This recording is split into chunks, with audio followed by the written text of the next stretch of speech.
messieurs, bonsoir. Dans l'actualité de ce mardi 26 février, à la une, ouverture à Conakry du Forum africain des personnes sourdes.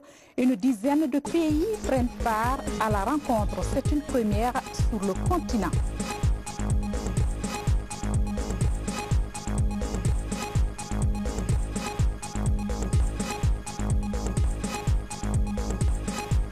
Et ce chiffre du jour en santé, 5000, c'est le nombre de personnes tuées chaque année en Guinée par le cancer. Des campagnes de dépistage se multiplient à travers le pays pour éradiquer la maladie. En sport, le CIK de Kamsar s'impose sous l'Oroya Athletic Club avec un score d'1-0, une victoire qui relance le club industriel dans le championnat guinéen. Encore bienvenue à tous. Pour commencer cette bonne nouvelle,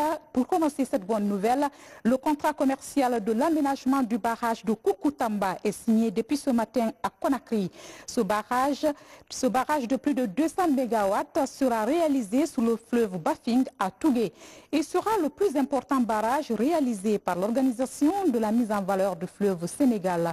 Le président de la République, professeur Alpha Condé, a présidé cet important événement. Compte rendu Ibrahim Keïta, bureau de presse de la présidence de la République.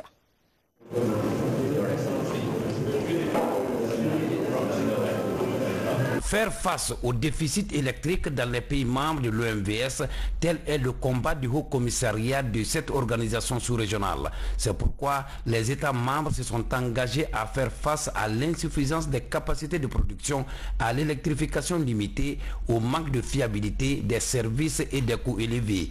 La réalisation du barrage hydroélectrique de Koukountamba s'inscrit dans cette logique. Et pour sa réalisation, et devant le président de la République, le professeur Alpha Condé, le Haut Commissaire de l'OMVS vient de signer avec Sino Hydro le contrat commercial du projet hydraulique de Koukountamba. La signature du présent contrat commercial doit aboutir à la signature de la convention de financement entre les pays membres de l'OMVS. Ce barrage est le plus important jamais réalisé par cette organisation sous-régionale. Ce barrage sera, Monsieur le Président, le plus important de tous les ouvrages réalisés par l'OMVS depuis sa création. Le rôle moteur de l'énergie dans le développement économique et social d'un pays n'est plus à démontrer. C'est conscient de ce rôle que nous gouvernons pour répondre aux énormes besoins de nos populations. Font de l'énergie l'une des priorités de leur politique de développement. Les États membres de l'OMVS savent qu'ils peuvent compter sur les partenaires chinois pour faire face aux défis énergétiques auxquels ils sont confrontés. Nous osons espérer que les engagements renouvelés ici par la signature de ce contrat permettront le démarrage dans un bref délai des travaux de réalisation de l'aménagement hydroélectrique de Koukountamba. Pour une durée d'exécution de 4 ans, le barrage de Koukountamba et les ouvrages annexes permettront de créer une retenue d'une capacité de stockage de 3,4 milliards de mètres cubes d'eau avec à la clé plusieurs avantages dans les zones du projet.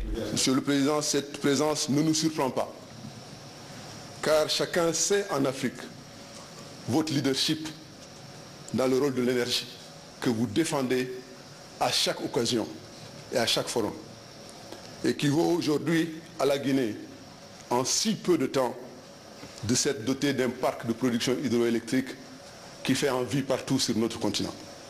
Monsieur le Président de la République, la réalisation des projets d'infrastructures structurantes de l'OMVS est une contribution essentielle au développement économique de nos pays. Le projet d'aménagement hydroélectrique de Koukountamba fait partie de ces ouvrages stratégiques dont la vocation est d'avoir un impact positif sur les conditions de vie des populations ainsi que l'avenir du développement de tout le bassin. Monsieur le Président de la République, sous votre impulsion, ce projet d'aménagement a été conçu pour résorber le déficit énergétique des pays membres de l'organisation. De surcroît, l'aménagement favorisera la disponibilité d'une énergie bon marché et davantage respectueuse des exigences de préservation de l'environnement. Ce sera ainsi un productible de 888 gigas qui viendra renforcer de façon significative la production d'énergie à faible coût. Mais également, de par ses fonctions, l'aménagement permettra une amélioration de l'hydraulicité du fleuve à travers une meilleure régulation de ses débits. Monsieur le Président de la République, vous avez voulu que ce projet de Koukountamba soit un véritable projet de développement pour l'ensemble de la localité du barrage. En effet, en plus de l'électrification attendue, le projet inclut la construction d'une route de 150 km partant de la baie au site du barrage via la préfecture de Tougué. Un pont de 180 mètres et une cité du maître de l'ouvrage seront également construits. Le coût de construction de l'aménagement est chiffré à 812 798 000 US $, toutes taxes comprises. Le président de la République, le professeur Alpha Condé, après avoir remercié tous ceux qui se sont impliqués pour la signature du présent contrat, a invité les uns et les autres à plus d'engagement. Grâce à la contribution de vous tous, nous sommes arrivés quand même à ce jour à la signature. Je dois féliciter la société Sinhydro d'avoir gagné l'appel d'offres. Nous espérons qu'ils feront comme les autres, qu'ils feront très vite et qui n'attendront pas des financements d'Exim Bank pour commencer les travaux, qui commenceront les travaux par financement eux-mêmes en attendant qu'Exim Bank finance.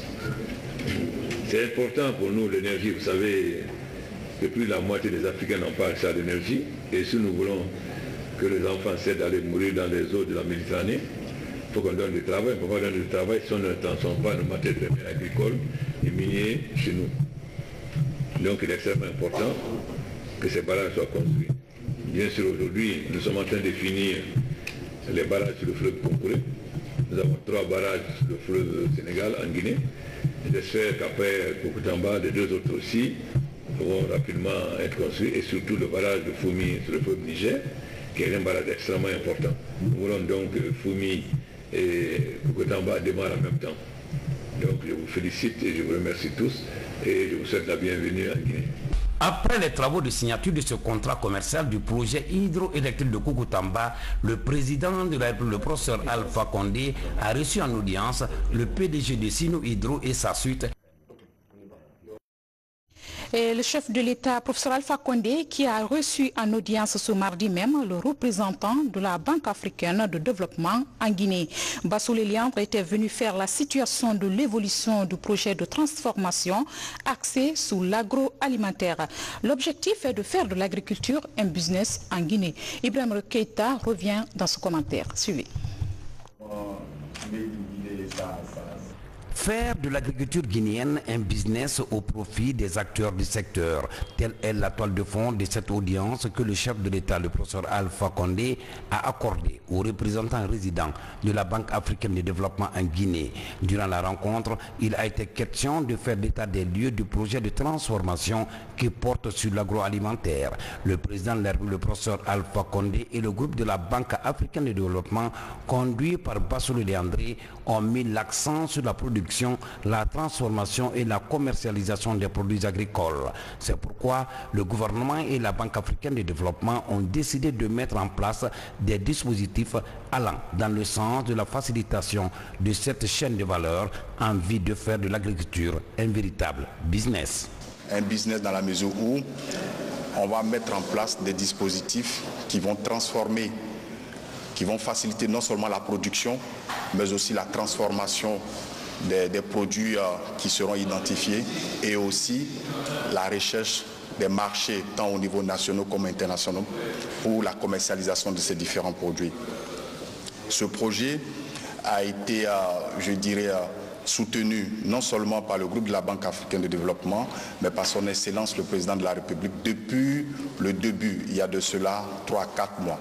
Nous sommes à la dernière étape de l'instruction de ce projet, qui est la mission d'évaluation, où l'équipe que je conduis aura l'occasion de discuter avec toutes les parties prenantes, tant du côté du gouvernement, mais aussi du secteur privé. L'une des particularités de ce projet transformateur, c'est que le gouvernement et le groupe de la Banque africaine de développement, votre banque, mettra en place le dispositif infrastructurel en fait qui va faciliter cette production et cette transformation des produits qui seront identifiés. Mais le fonctionnement de cette plateforme, de cette zone, sera en fait de la responsabilité des acteurs du secteur privé. Voilà pourquoi nous organiserons dans un futur très proche une consultation avec les différents acteurs, les grands acteurs au niveau du secteur privé, pour non seulement les expliquer l'importance de ce projet et leur niveau d'implication pour la réussite de ce projet transformateur et de ce projet très important pour le chef de l'État. Déjà, une mission d'évaluation sera bientôt sur le terrain pour échanger avec tous les acteurs impliqués dans le secteur en Guinée.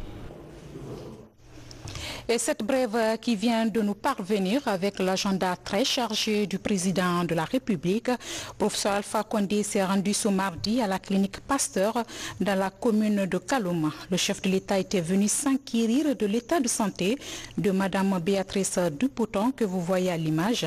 Cette opératrice économique, aujourd'hui souffrante, est une amie de longue date du professeur Alpha Condé. Le président de la République a également rencontré d'autres patients dans cet établissement hospitalier de Kaloum en présence de certains proches. Un chef d'État toujours proche de ses populations et soucieux de leur santé. C'est une brève du bureau de presse de la présidence de la République. Et puis, c'est un chiffre qui fait froid au dos, 5000. C'est le nombre de cas de décès enregistrés chaque année en Guinée des suites d'un cancer. Le combat contre la maladie se durcit à travers le pays et interpelle les organisations de la société civile. Elles organisent des campagnes de dépistage pour des femmes en âge de procréer. Fatmatou Batirou Diallo, Alphaïssi Agaba. À l'hôpital d'Onka, les femmes de la capitale se donnent rendez-vous pour se faire dépister du cancer. Fatoumata Kamara, la quarantaine, est consciente de la nécessité de cette consultation pour la prévention du cancer du col de l'utérus. Elle sort du centre satisfaite de la consultation. Cette douanière a l'espoir d'obtenir des résultats médicaux négatifs du cancer. Comme je suis une femme et j'ai fait des enfants, ça fait longtemps que je ne fais pas ce dépistage. C'était ma première fois d'ailleurs. C'est ce qui m'a poussé à venir ici. Et le dépistage s'est bien passé. Heureusement pour moi qu'il n'y a pas eu de problème. Le cancer du col de l'utérus est marqué par la prolifération anarchique des cellules du tissu cervical. Elle survient souvent dans les cas d'infection gynécologique suite à des relations intimes non protégées selon les médecins. Pour son dépistage précoce, cette cancérologue exhorte les femmes à aller se faire consulter régulièrement dans les structures sanitaires. Si on fait le dépistage, on peut éviter l'installation de la maladie. À l'état précancéreux, ça ne veut pas dire que la femme fait le cancer. Tout à fait. Le début, quand tu viens de toi-même, tu n'as aucun signe. Et qu'on arrive à dépister une lésion précancéreuse, ça, on peut prévenir l'installation du cancer. Mais quand la femme reste à la maison et qu'elle ait vraiment certains signes, elle n'arrive pas à venir à temps à l'hôpital, qu'elle soit dépistée à temps, on peut la voir avec sa maladie au premier jour de sa présence même. Qu'elle se présente à l'hôpital, on détecte le cancer. Chaque année, nous visons 2000 femmes pour les sensibiliser et les faire dépister. Nous constatons que le cancer du sein et du col de l'utérus, c'est les deux principaux cancers les plus dangereux chez la femme.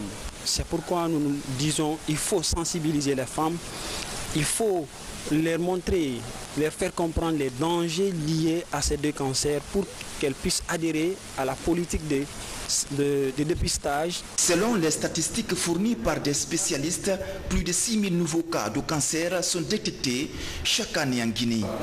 Le cancer du col de l'utérus est de loin le plus fréquent.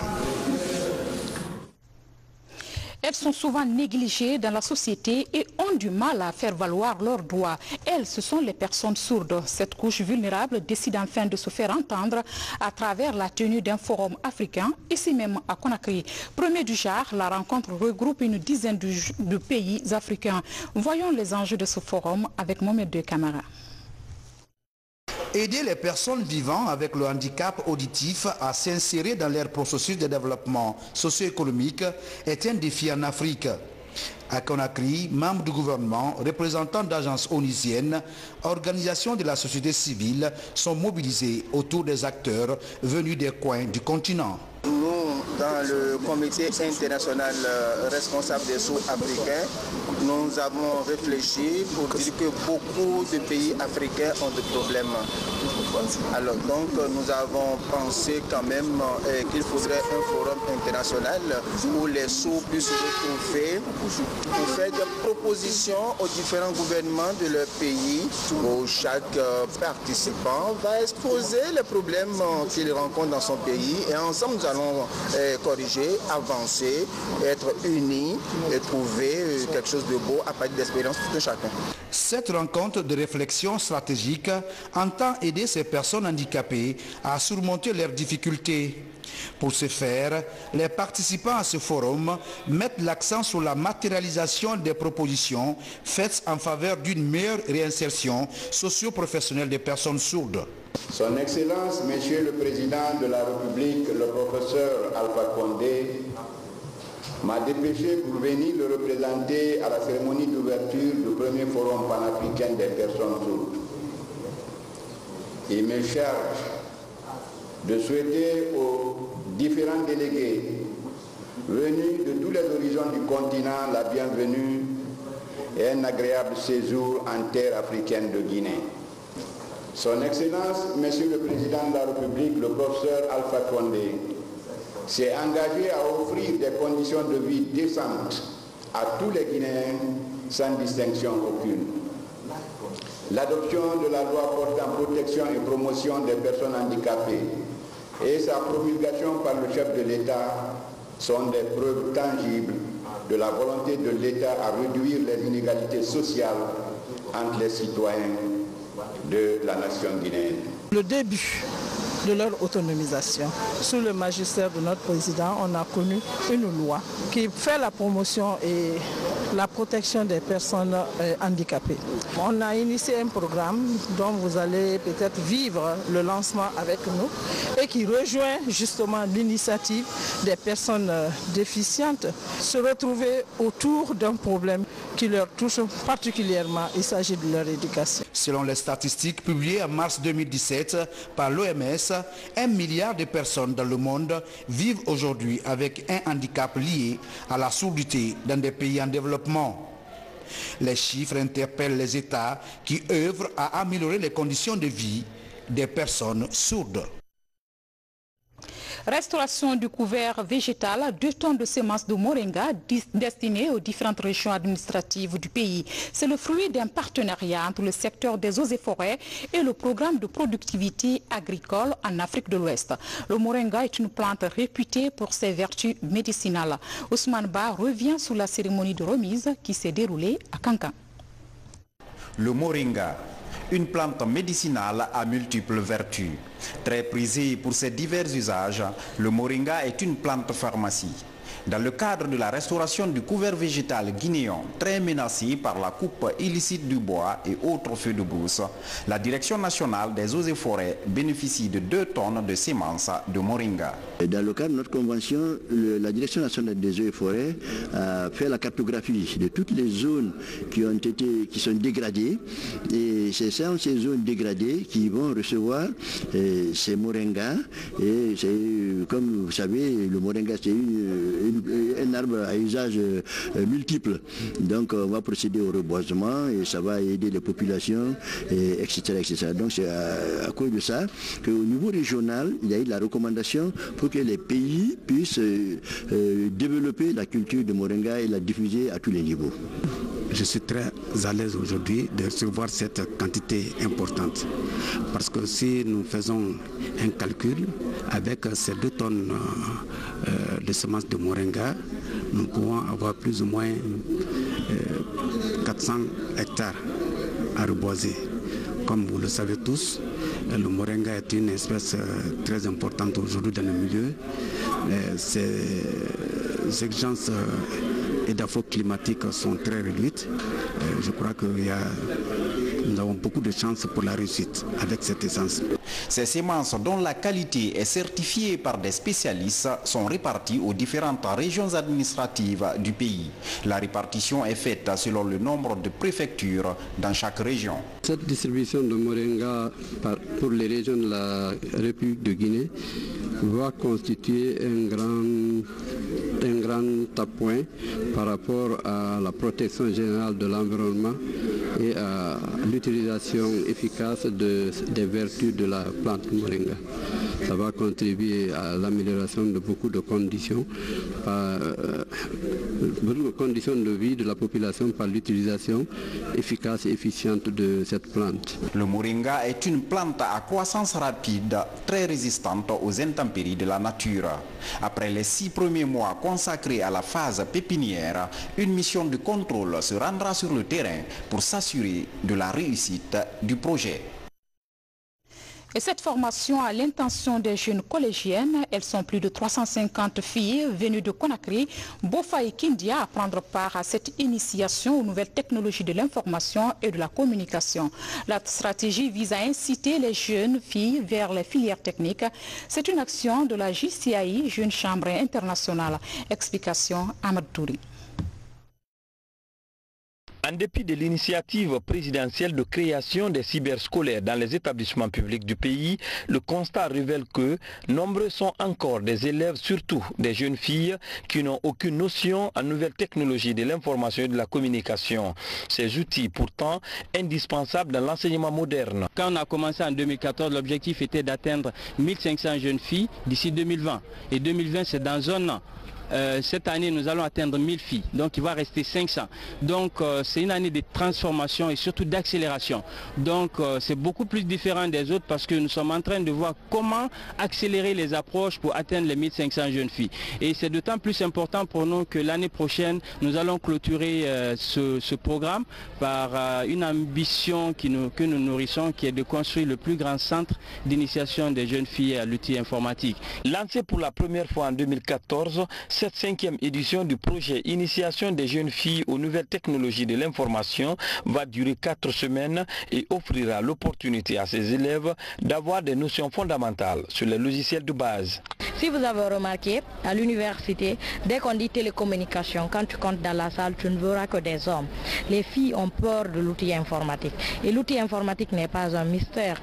C'est une personne comme nous qui l'a créé. Et déjà, il y a le freinage au développement des jeunes filles. C'est pour cela que nous voulons les aider à s'approprier à l'outil informatique comme les hommes, comme les autres personnes. À l'issue de la formation, les lauréates bénéficieront des kits scolaires et informatiques leur permettant de faciliter les recherches sur Internet en vue d'améliorer qualitativement leurs résultats scolaires. À présent, l'actualité nationale traitée sous forme de télégramme, c'est d'abord la poursuite de la sensibilisation des femmes à l'intérieur du pays par les femmes parlementaires. D'autres nouvelles viendront s'ajouter à celles-ci dans ce condensé traité par Valérie Talimane. Les femmes parlementaires en séjour de travail à l'intérieur du pays poursuivent leur série d'écoutes, d'informations et de sensibilisation des femmes. L'activité intervient en prélude aux prochaines consultations électorales. Le but est de doter les femmes d'arguments valables pour renforcer leur représentativité sur les listes électorales. Le constat est alarmant. Ici à Cancan et dans les autres préfectures que nous avons sillonnées, quasiment c'est le même constat. 0 femme chef de quartier, 0 femme présidente de district. La seule qui est chef de quartier à Zérekoré a dû divorcer pour se maintenir à son poste.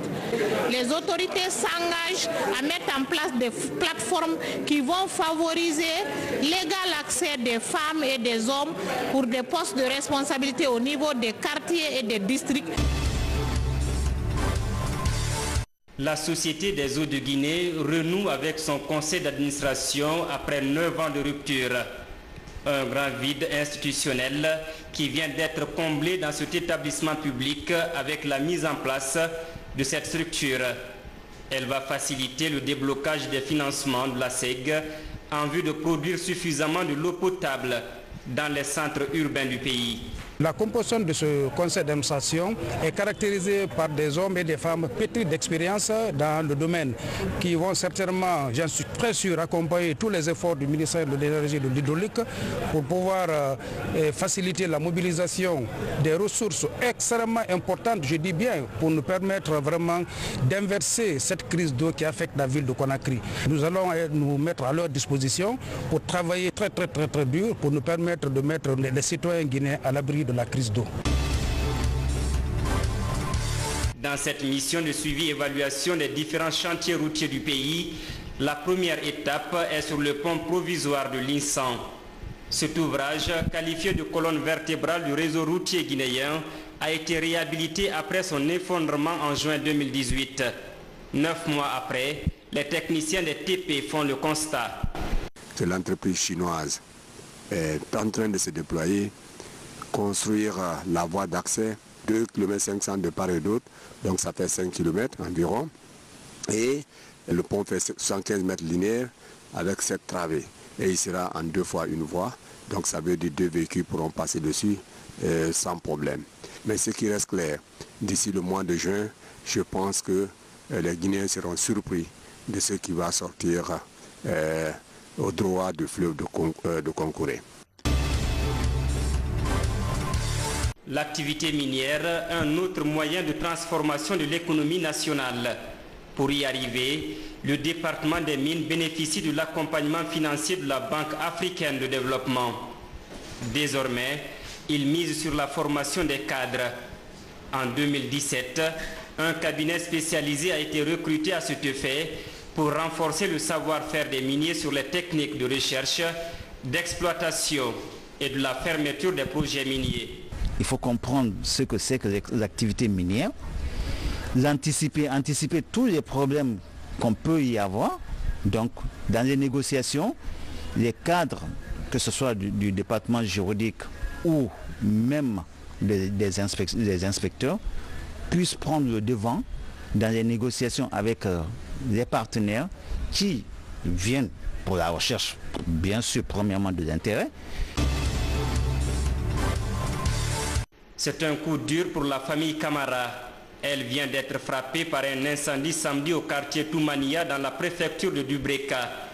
Pas de perte en vies humaines, mais les dégâts matériels sont considérables. Selon nos informations, un court-circuit serait à l'origine de cet incendie. Tous les enfants étaient à l'école et puis ma femme aussi était au marché. Donc dans un temps et puis dans les environs de 11h à midi, ma femme venait du marché. J'étais dehors. Il me dit, ah, monsieur Camara, tu ne vois pas la fumée chez les enfants? Je dis, ah, quelle fumée? Il dit, ah, tu ne vois pas la fumée qui sort chez les enfants? Je dis, mais bah, attends, je vais voir. Je suis parti voir, regarder la fenêtre, mais il ne fallait pas. Tout est noir avec du fumée, il y a le feu partout.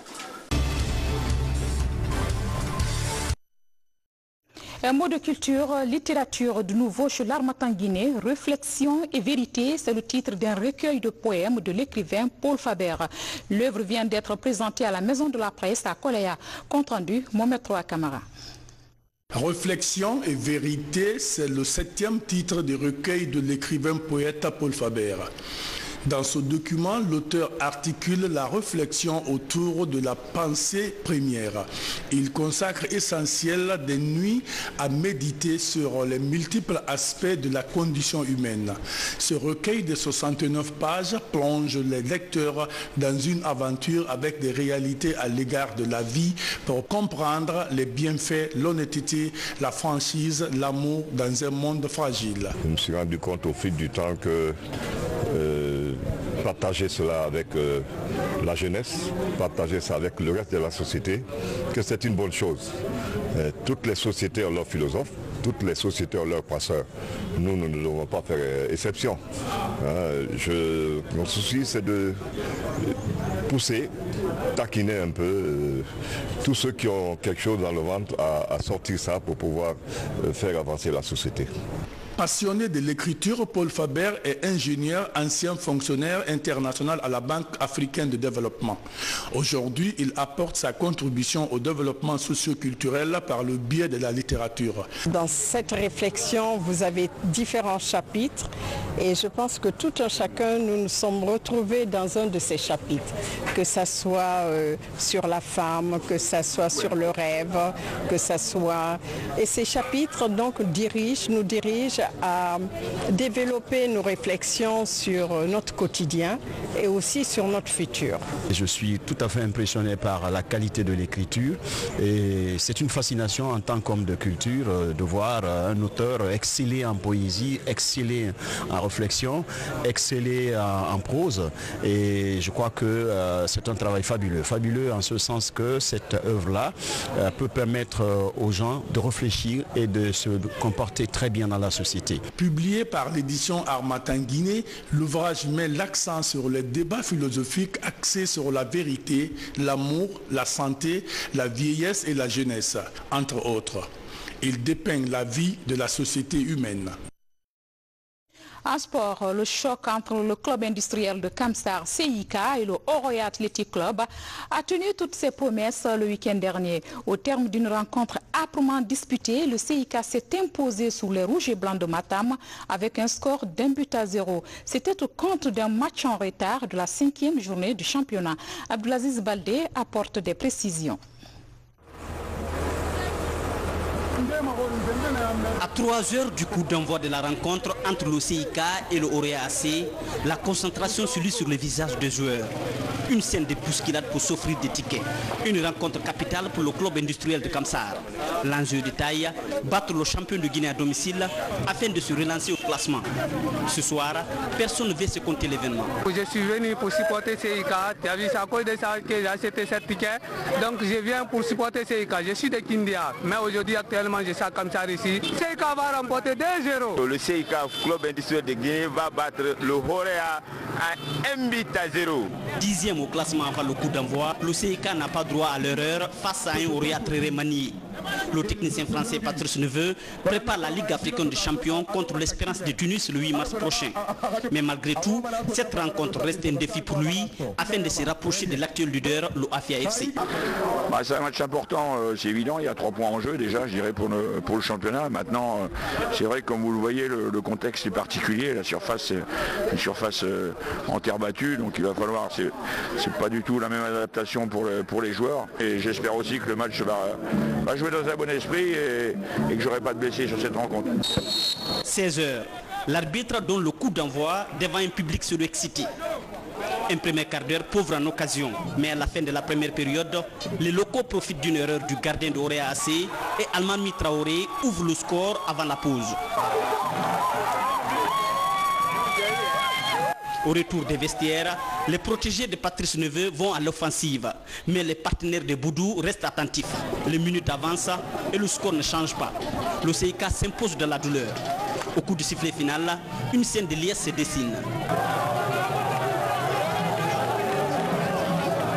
Et j'ai dit que le Oroya va faire la défaite aujourd'hui. Et j'avais dit au préalable, c'est le CIK qui sera la première équipe à mettre le ballon dans le filet. Le ballon, ce n'est plus dans la capitale. Le ballon, c'est à l'intérieur et à Kamsar.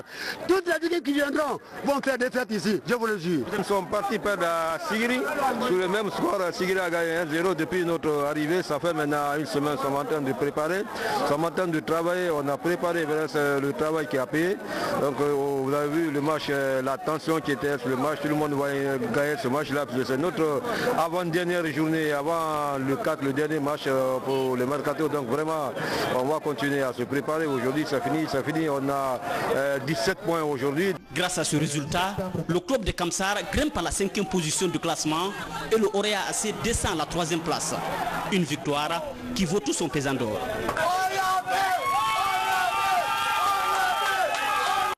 Merci Abdulaziz Baldé pour ce compte rendu. Mesdames et messieurs, ainsi prend fin ce journal. Un grand merci à vous de l'avoir suivi. Bonsoir.